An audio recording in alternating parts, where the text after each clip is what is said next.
Hello guys, so KKR are once again out of contention, almost out of contention so far as the playoffs go. They have to not only do they have to win the remaining matches, they will also have to depend on others to feature in the final four. But that is, I think, wishful thinking. So let's just reconcile to the fact and let's reconcile to this hardcore reality that we are out of contention. So what is ailing KKR? See, I'm not surprised.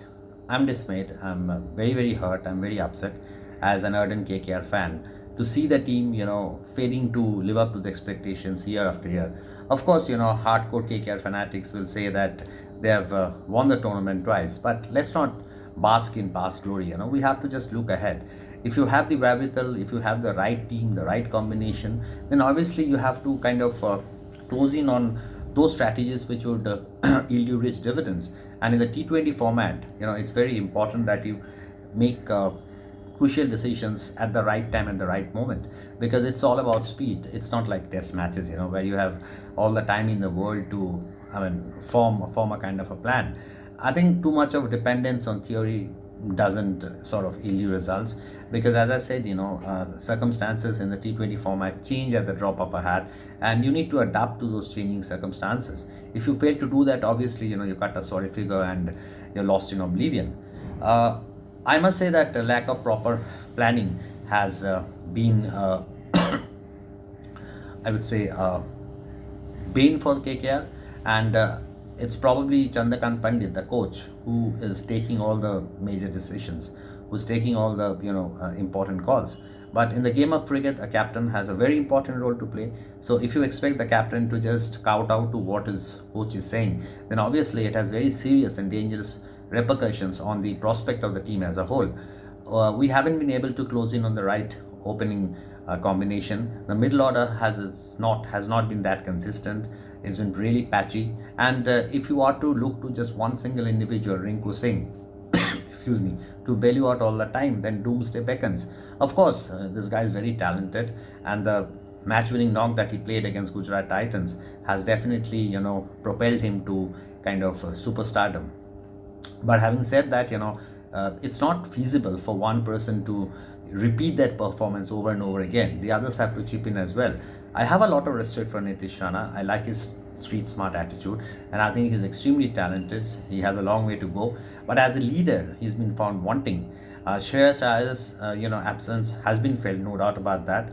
And I presume that Nitish is looking to his coach, is heavily banking on his coach, who is sitting on the dugout, to slip in. That's not done, because as captain you have to be very responsive on the field. If you're not, then your team suffers at the end of the day. I think a lot of areas need to be sort of looked into, and next time when the KKR top brass sets to close in on the right combination, some very crucial decisions need to be taken. You cannot bank on past story. As I said, of course, Sunil Narayan is a legendary figure. He's been immensely successful across all the formats, but I think it's time for him to sort of think of his future as a cricketer. Russell has been extremely sort of, I would say, unstable. I mean, a lot was expected of him as well down the order, but as a batter, he has hardly kind of contributed. Of course, in a couple of matches, he did show his old glimpse, but overall, if you assess his performance, I would give him 3 out of 10. Uh, it's important that you sort of zero in on the right combinations, and in the process, if you have to look beyond some senior players who have been extremely sort of successful over the years, let it be so, because it's a very hard world. It's a very harsh world as well, and your performance matters. If you fail to perform, you're kind of forgotten, and you're lost in oblivion. So I'm sure a lot of changes are in store, are on the cards. There's no place for emotions. If you personally think that since this guy has done so well over a period of time, he should be, we should repose our faith in him, no way. I'm not denying Narayan's contribution. I'm not refuting Russell's acumen to win matches at the drop of a hat. But then after a certain point of time, everything has to come to an end. Obviously, they do have a future in this game of cricket, but going by their going by the current scenario, I feel that it's time to sort of look for those players who are going to stay on for at least 3 to 4 years, and you're going to perform. You don't have to go for big names.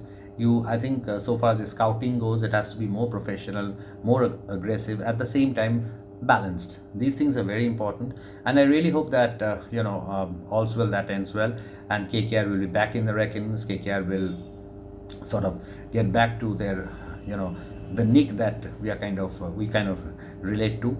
And let's hope for the best. God bless, guys. Thank you so much for hearing me out.